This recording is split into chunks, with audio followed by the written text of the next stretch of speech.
हलकर्णी येथे विविध विकास कामांचे उद्घाटन, सक्षम आणि शाश्वत विकासाची पोचपावती देण्याचे काम सुरू. आमदार शिवाजीराव पाटील. रोजगार निर्मिती आणि भविष्यातील गरजांवर भर.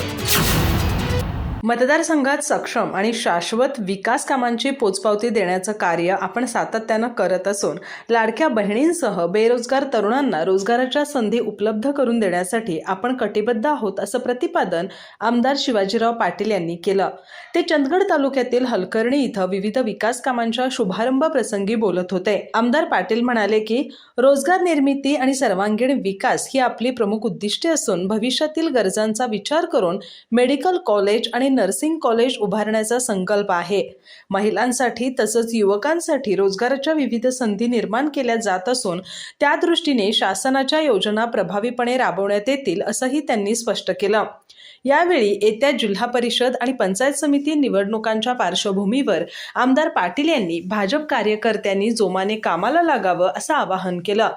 तसंच या निवडणुकांमध्ये आमच्या सर्व उमेदवारांना प्रचंड मतांनी विजयी करून आशीर्वाद द्यावेत अशी अपेक्षाही त्यांनी व्यक्त केली. दरम्यान आगामी पंचायत समिती आणि जिल्हा परिषद निवडणुकांच्या पार्श्वभूमीवर भाजपकडून इच्छुक उमेदवारांच्या मुलाखती घेण्यात आल्या.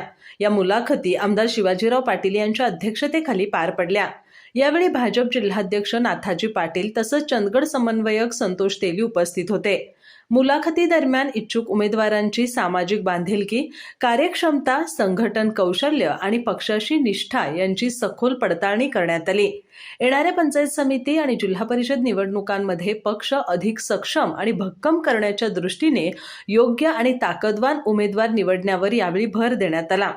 या कार्यक्रमाला भाजप जिल्हाध्यक्ष नाथाजी पाटील, समन्वयक संतोष तेली, IS पाटील, किरण पाटील, अरुण मोकाशी, अविनाश दुध्यागोळ, अमरदीप भस्कोटी, चंद्रशेखर पाटील, गणपती पाटील, सरपंच योगिता संगाज, सोनाली भस्कोटी, गजानन सुरनाईक, चंद्रकांत गुरवानगोळ, सुमित ढंगणवार, प्रेम मऱ्यापकोळ, नागेश मेहत्री, किशोर राऊत, रोहित चिकबसर्गे, संजय मोरे यांच्यासह भाजपचे पदाधिकारी आणि कार्यकर्ते, ग्रामस्थ मोठ्या संख्येनं उपस्थित होते. अधिक माहिती आणि ताज्या घडामोडींसाठी आजच आमचे चॅनल सबस्क्राईब करा.